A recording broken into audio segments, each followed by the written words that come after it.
இப்படி பேசிட்டே இருந்தா எப்போதான் எனக்கு ட்ரீட்மெண்ட் பண்ணுவீங்க? ஓ! சுயநினைவு வந்துருச்சா? இதோ பாரு ரங்கா, நீ குடிச்சு குடிச்சு வயிறு ஃபுல்லா புண்ணா இருக்கு. இத சரி செய்ய நெறைய செலவாகும். இருந்தாலும் உன் பொண்டாட்டி உன்ன சரி செய்ய துடியா துடிக்கிறா.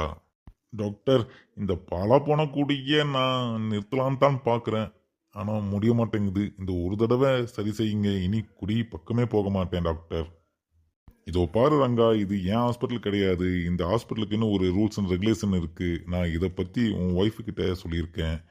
ஆமா ரங்கா, எத்தன வருஷமா குடிக்கிற? நான் ஒரு 20 வருஷமா குடிக்கிறேங்க டாக்டர். ஒரு நாளைக்கு எவ்வளோ செலவு செய்வேன்? அப்போல்லாம் ரூ. 100 டாக்டர். இப்போ ரூ. 200 ஆயிருது. சரி விடு, ஒரு நாளைக்கு 150ன்னு வைப்போம். அப்போ ஒரு மாசத்துக்கு ரூ. 4500, ஒரு வருஷத்துக்கு ரூ. 54,000. 20 வருஷத்துக்கு கணக்கு போட்டா 10,80,000 நீ சேர்த்து வச்சது மட்டும். அப்போ ஆடி மாதிரி போட்டிருந்தா இன்ட்ரெஸ்டோட வாங்கியிருந்தா 20 வருஷத்துக்கு 17 லட்சம் கிடைச்சிருக்கும் ரங்கா. ஆனா இப்போ உனக்கு 7 ஆயிடுச்சு. என்னது 17 லட்சமா? அப்போ நீ 17 லட்சத்துக்கு குடிச்சிருக்க. நீ தான் ஒரு நல்ல குடிமகன். என்னங்க டாக்டர் இவ்வளோ பணம் கிடைச்சிருக்குமா? ஆமாமா, சரியான புரிதல். ஃபியூச்சர் பிளான் இல்லனா இப்படிதான்.